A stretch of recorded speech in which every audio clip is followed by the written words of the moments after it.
Just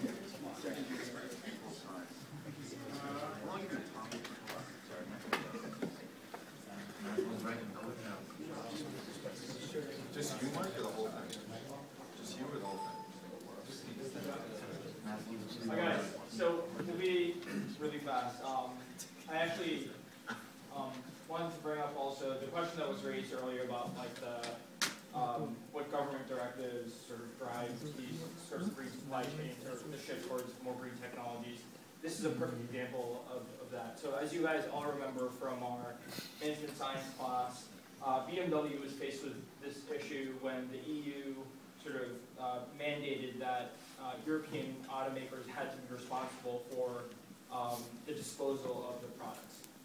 So just some background, every year in Europe there are 8 to 9 million tons of waste that are that go to or that used to go to landfills from used cars.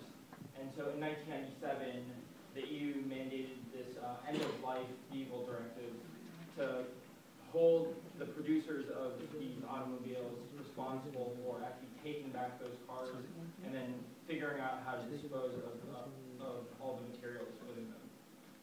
So BMW, one of the largest car makers in Europe, they're responsible for 1 million cars made every year, was forced to think about their supply chain and was forced to create a green supply chain.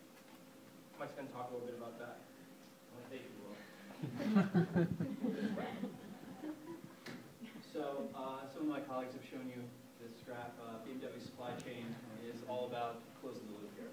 So essentially all the value derived from a traditional supply chain is through the boxes at the top. Whereas in a closing the loop supply chain or using reverse logistics that we talked about, you actually look at every step along the way and try to figure out ways to reuse whatever waste material that may be produced. So this obviously spurred from the EU's decision, but in addition to that, rising commodity prices have also made it a lot more viable to look at these as solutions to lower the overall cost going forward. So one of the practices here for material recovery that BMW implemented was developing their own RDC, or Recycling and Dismantling Center.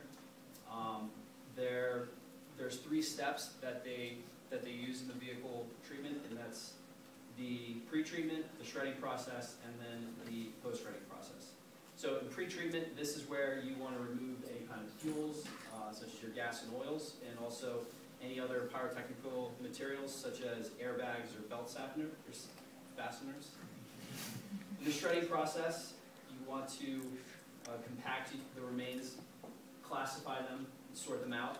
And then in post-shredding, you use things such as flotation separation, multi-level classification, and also screening in order to get as much material as you can to reuse, ensure that there's correct separation, and most importantly, consistent quality.